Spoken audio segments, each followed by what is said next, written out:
So today we're going to talk about it because I am a very firm believer. I'm trying to manage two screens at once. I'm a firm believer in that if you're starting to find some clarity and some answers and maybe some steps forward, and this goes for everybody, like start sharing them, start talking about them because you never know when like one little bit of what you're doing is going to inspire somebody or give somebody else just like their next little step. You know what I mean?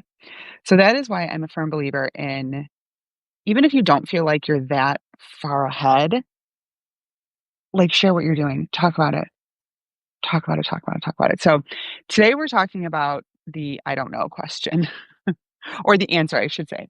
The I don't know answer. I spent all summer. If you read it, I wrote a Substack post yesterday about this exact thing. Like this past summer was literally my summer of I don't know. What are you gonna do in your business, Katie? I don't know. Like what's next for you? I don't know. I don't know. Um, and the I don't know sort of started like early summer, right around my birthday. My birthday's at the end of May. Because I don't know about you, I'm like, I love my birthday, but there is also this sense of like, all right, here's another year. Here's another year, and I'm not quite where I wanted to be, or I'm not where I thought I would be. And so it started there. And it for whatever and I've been in like the I don't know place before. This time around, it felt different and it felt a little heavier because I was really sort of wrestling with a lot of things professionally and personally that felt so overwhelming and also felt like they needed my answer. Like they needed my attention, they needed my answer right now. And so, in a moment of just like, I was just like, I don't know, I don't know, I don't know. And it was really uncomfortable for a while. And then, actually, my wonderful therapist early in the summer was like, maybe this is just your summer of I don't know. Like maybe that's just what it is. And that for me is like being okay with I don't know is some major learning and unlearning. And I have put myself through it this summer. I've really like sort of committed to doing the learning and doing the unlearning because I know that where I want to be and what I want is on the other side of it. So in the midst of my I don't know summer, I got to a point where I was like, I need a pause. And this is another thing that, and I've had this conversation with several people over the summer.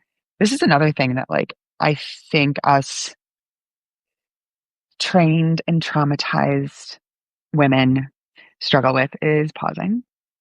It goes back to that old patriarchal structure of like, if you're not doing, you're failing. And so the idea of pausing to me was like a little panic inducing, a little guilt ridden, uh, like wrapped up in a lot of my own shit.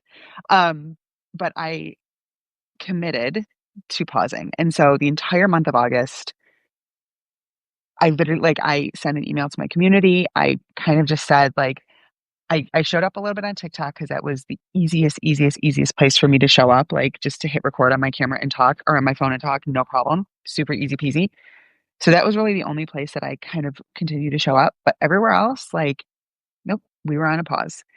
And because I'm really am in a place of like sort of determined to not fall into old habits of like, oh, I'm pausing, so everything's paused. I'm not going to do anything. There's a difference between a pause and a freeze. And I I sort of always default into a freeze, a functional freeze, and I didn't want to do that this time. And so at the beginning of August, when I finally decided this is it, we're going to pause, we're going to see what comes of it, we're going to regroup at the end of the month. Um, I reached out.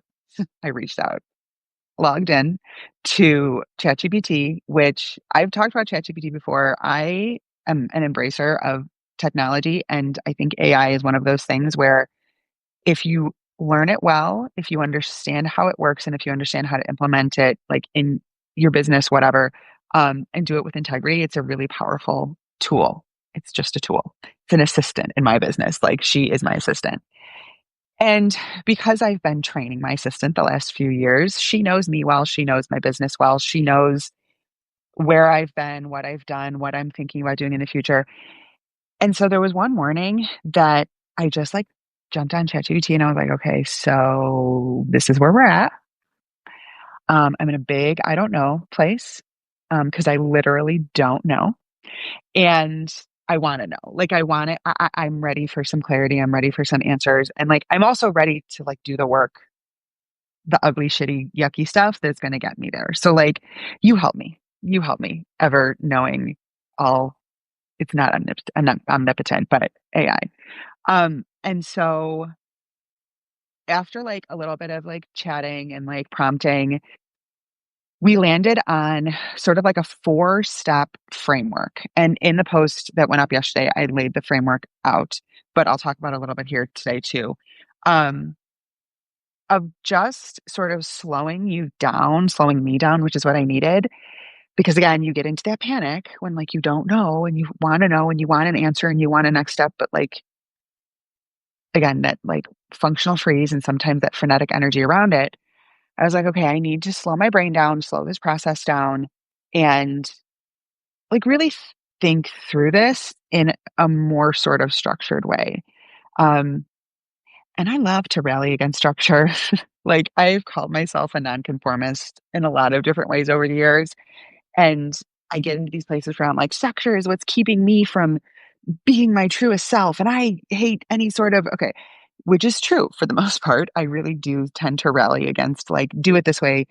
You should do this. This is the path. This is the process. But I recognize that at this point, like a little bit of a framework to help wrangle my brain and my energy was useful. So we came up with these four steps and it really is something that I have used now, oh my gosh, so many times over, like in my journaling. And that is how I process a lot. I talk through things, I write through things. So I really used this as journal prompts. I also think they would be great as like, if you're a voice note person, to just like literally like press record and just like voice dump into your phone or whatever. Um, but however you like, whatever medium you're comfortable with, like using these to work through it, I think has been huge. I don't think I know has been hugely helpful over the last few weeks. And I started this month with some clarity. Like, do I have all the answers? Do I know? No, I don't. No. Like, there's still a lot of I don't know, but it's not as much as it was in July. And as I continue to work through this, um, I can see where I'm starting to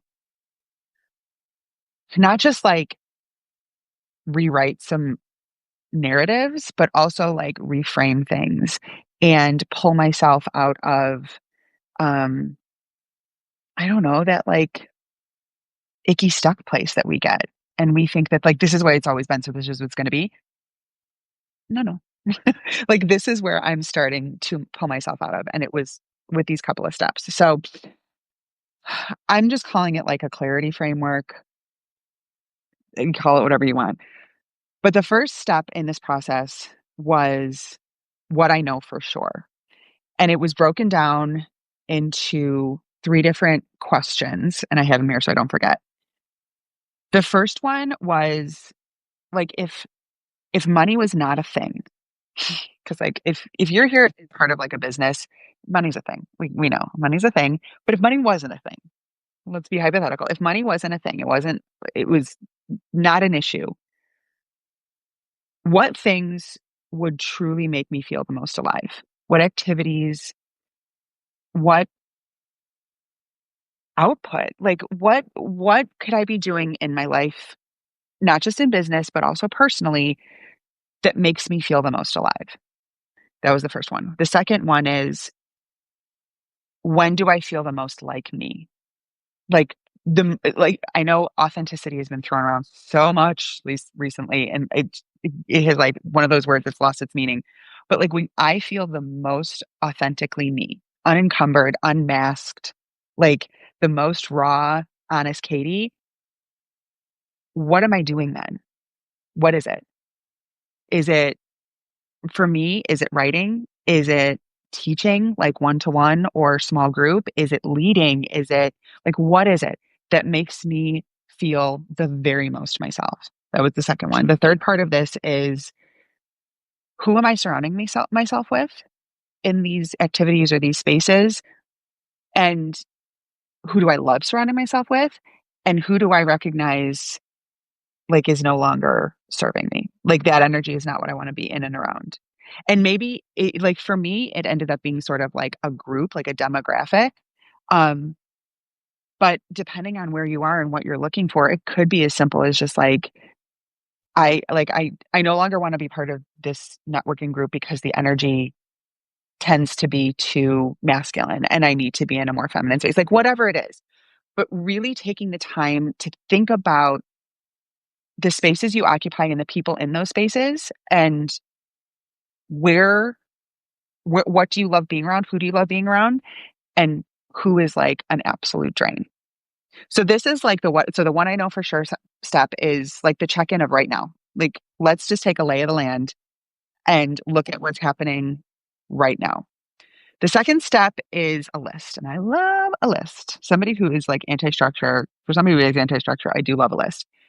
So for this, you're going to make, oh, wait, hang on.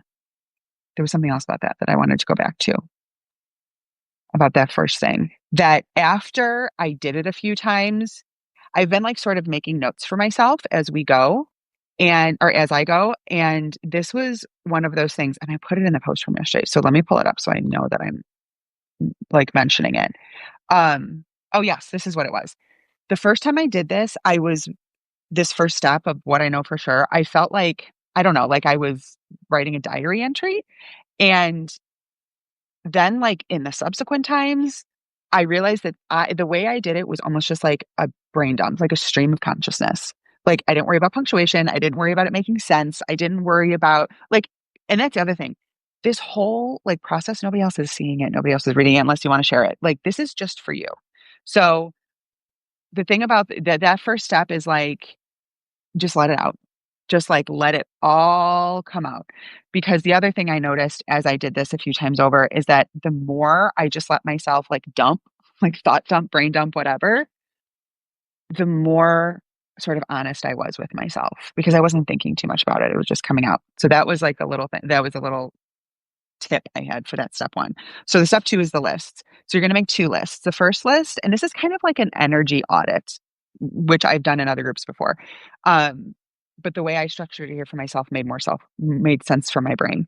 So the heavy and draining list, and then your expansive and energizing list. And literally you're just going to fill those lists again in a sort of just stream of consciousness brain dump way. So your heavy and draining are things in your life or your business, depending on what you're looking to find clarity around, that you feel a sense of dread or an obligation that you don't want to fulfill.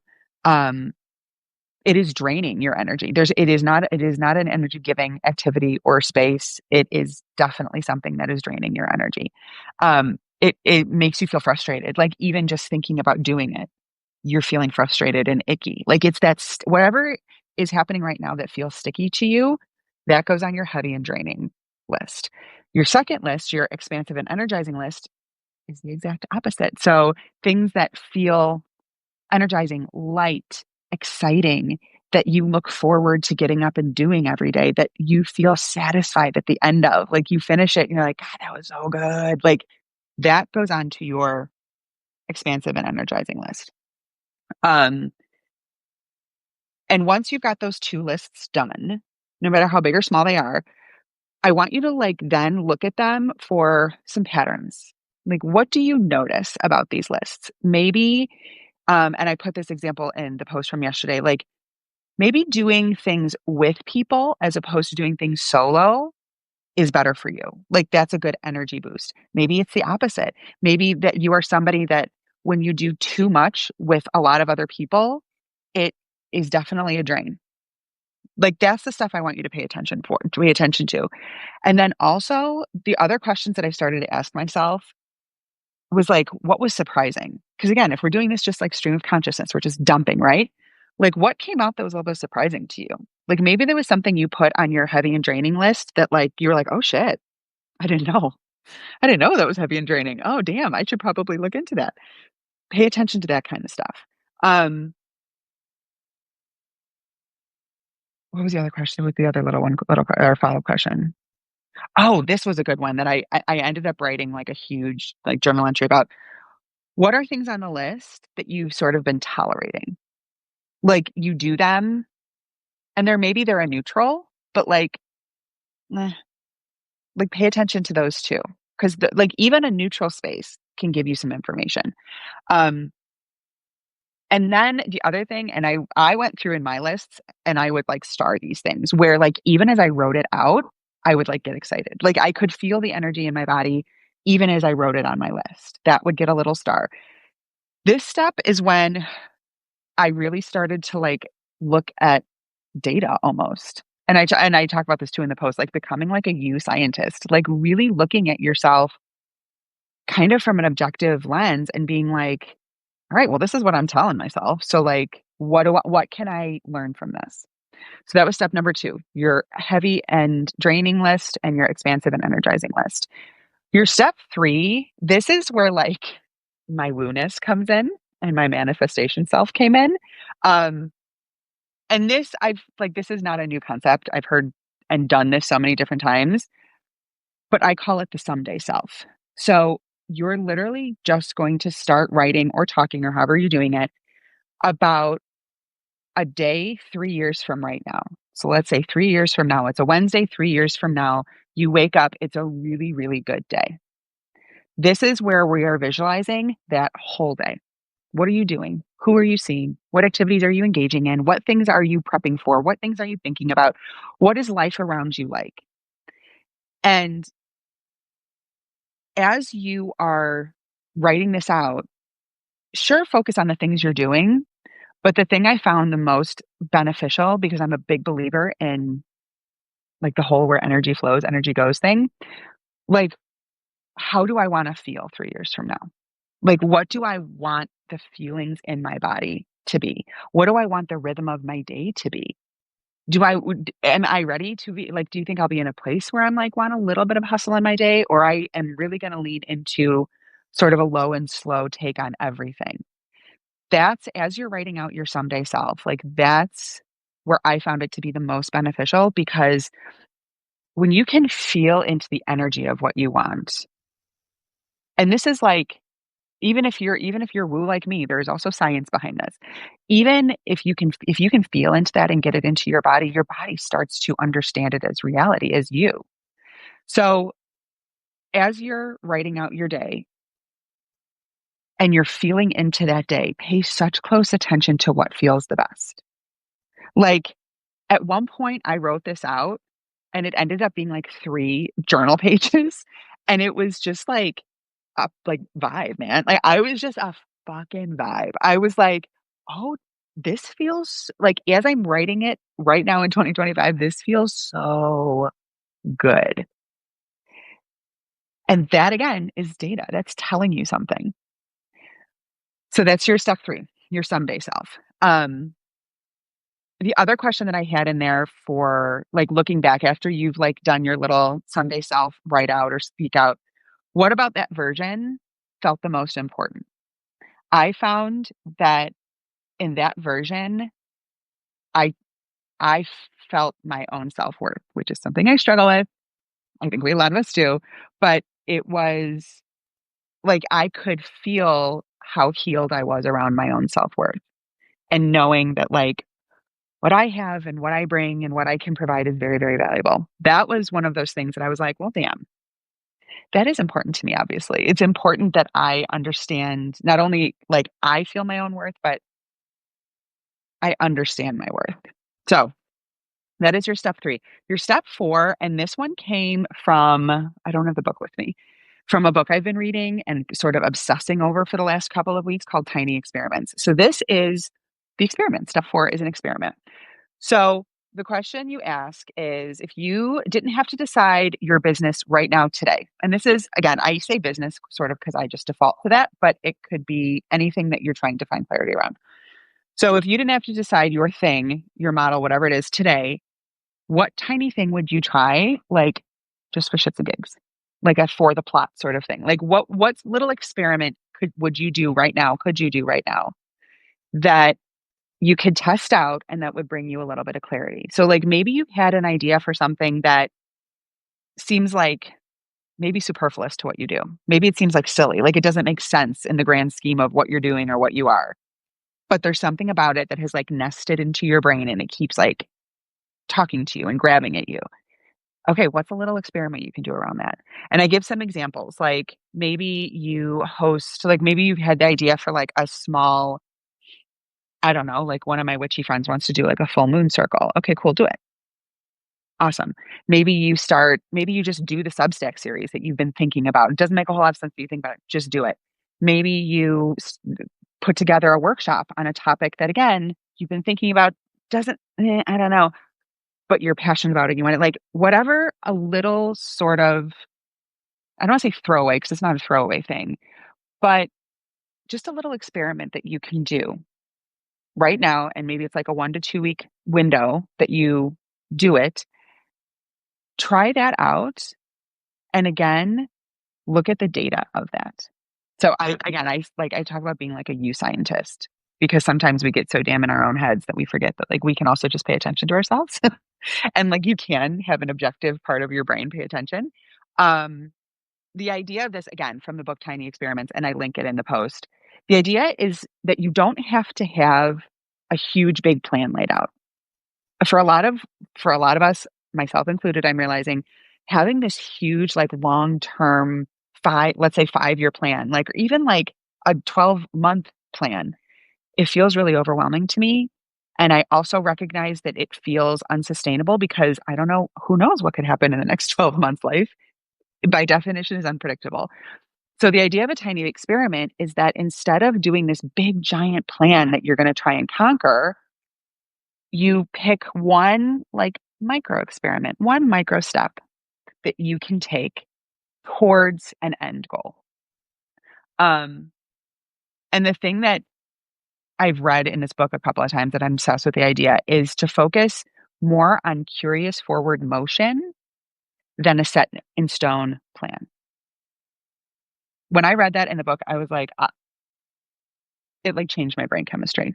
Focusing on curious forward motion over a set in stone plan. Because again, at the end of this, you have information that can move you forward. You are like collecting all of the you data, your feelings around your experiment. What was the ease level? Did you find that it was something that you could easily put together, put out there, implement, work through? How excited were you about it? Like, was it something that when you got into it, you realized, oh, I wasn't so excited about this? Or as you got into it, you were like, hell yeah, man, this is fun. Um, your nervousness level about it. Is it something that like you wanted to do, but you've been nervous about? Okay. So as you've moved through your experiment, are you, did that sort of nervous anxiousness decrease? Did it increase? Is that something you need to look at? Um, it's like start from there and really just start looking at the experiment as an experiment that you collect data from so you can move forward. Um, so those are the 4 steps. Those were the 4 steps. Start with your what I know for sure, which is kind of like your right now check in. Um, make your lists heavy and draining, expansive and energizing. Um, your someday self, like write your future self, write it out, imagine it, like put it out into the universe. And then based on all of that, what are a few experiments you can do? A few tiny experiments that can give you some insight, some data, and help you move forward with a little bit of clarity. Um, so that's the breakdown of it. And I say this at the end of the post too. I think at this point I've probably done these steps 4 or 5 times. And I have come out of it with some like very real clarity around things. There's also things that I've come out being like, oh, there's some more I don't know around that thing. So okay, we're gonna pay attention to that thing now next. But the biggest lesson I think I learned from doing this is that if you're going to like in earnest take yourself through this process, you have to give yourself time, space, and grace. Because the other thing that you will find if you do this, what I found as I did this, is that you're going to pull up some stuff that really like this is a healing experiment. These are healing steps because you're doing some introspection and you're answering some hard questions and you're being really honest with yourself. That was the other thing. Radical, courageous self-honesty in this process. That is a non-negotiable. Um, but it's there's a couple of times that I did these 4 steps and I came out of it at the end being like, oh, that felt great. Like that was a fun one. And then there were some times where I went through these 4 steps and I came out like I had been through the ringer. And that's what both of those are good and okay. And that's where time, space, and grace are necessary because I mean, time, space, and grace, no matter what. But that is a lesson I've had to learn. That's something that's been hugely impactful for me in a lot of ways, but especially in this process. And as I am in this sort of like in between liminal, I don't know place, um, the forcing of the answers, like the forcing of the clarity tends to just push the clarity further away. So that is the breakdown. Um, this is all in that post that I went up yesterday. It was a free post for everybody. This is something I'm going to continue to talk about. I also think this is going to be either an October or November workshop as well, as I continue to move through it and refine it. Um, and actually, I'm getting some feedback from my own therapist right now. She's giving me some kind of fantastic just feedback and ideas in terms of this process. So if you are feeling open to it, I encourage you to try it. Um, again, grace, space, and time, and courageous self honesty. That's where this will be the most beneficial. And we're just going to keep processing it and we're just going to keep going through it and we're just going to continue to be okay with the I don't know. Because I also recognize that like I could never have done these 4 steps like back in June when I was really struggling with the I don't know. I couldn't have done it. Like that would have been a little like that. Oh, that's a little too honest. Like you're asking some hard questions. Like, no, no, no, I'm not ready for that. I was not ready for that. I had to get to a place of being at peace with my uncertainty, with the non-clarity, with the I don't know. Um, so yeah. So thanks for hanging out. I actually have another call to jump on, but if you have any questions about this, like shoot me a message. I'd love to know if you try this out and we can continue to talk about it. Thank you for being here and hanging out for half an hour. We're going to be doing a lot more regular stuff now inside the Haven here on Substack. That was one of my big clarity pieces over the summer is that like I needed for myself and for my community just need to start showing up more regularly. It's good for me for a little bit of structure. I know I rally against structure, but it's okay to have some, and it is beneficial to have a bit of it. So we're going to be doing weekly lives. I've got a workshop coming up in 2 weeks around capacity, understanding your own capacity so that you can better plan your business, career, whatever it is. And I also have a September reset thing coming next week for subscribers. So thanks so much for hanging out. It was so good to see the little bubbles pop up, and I'll see you later.